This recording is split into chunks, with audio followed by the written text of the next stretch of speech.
Je vous remercie de votre attention. Merci, Monsieur Tyrolien. Monsieur Goerens, pour 2 minutes. Merci, Madame la Présidente. Cotonou est devenu synonyme de coopération régionale, de solidarité, de coopération économique et commerciale, de dialogue politique et de partenariat, de régionalisation qui reste quand même le parent pauvre de cette coopération. En fait, j'aurais souhaité qu'on puisse aller plus loin, et aussi de promotion de certains acteurs dont on ne parle pas assez souvent, notamment des acteurs non étatiques que sont la société civile et le secteur privé. Cet accord, il faut l'adapter et notre collègue Michael Cashman a insisté sur cette nécessité. Pourquoi? Parce que la globalisation influe sur tous les domaines de notre vie quotidienne et aussi sur la nature et le contenu de nos relations internationales. La globalisation est à la fois une source de création de richesses, mais aussi un moteur d'inégalité. Alors, pour bien agir, il faut aussi que le traité de Cotonou, l'accord de Cotonou, réponde à la nécessité et à la volonté de faire en sorte que nos relations avec nos partenaires deviennent un moteur de l'intégration et pas l'inverse.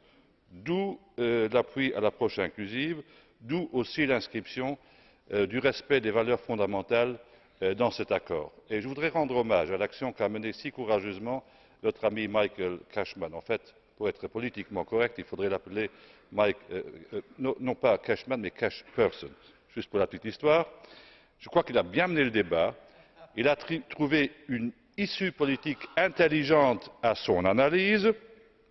Et pour la petite ironie de l'histoire, je voudrais juste rappeler que l'absence de respect des valeurs fondamentales que tu stigmatises dans ton rapport est en fait ce bafouage des valeurs fondamentales est un héritage de l'ère coloniale. Donc, en fait, aujourd'hui, nous sommes en train d'éliminer l'un des derniers reliquats de nos relations coloniales avec le continent africain. Un regard en avant, et le commissaire l'a dit, après 2020, il faudra trouver une suite à l'accord de Cotonou. Il a été si original qu'on ne peut pas l'abandonner.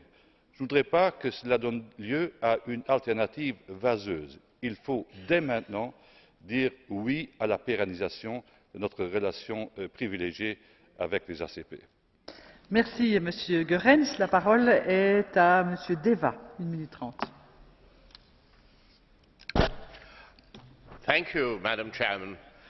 I am pleased to see that this revision addresses several serious deficiencies to the Cotonou Agreement in this report, which has been done so well by my colleague and friend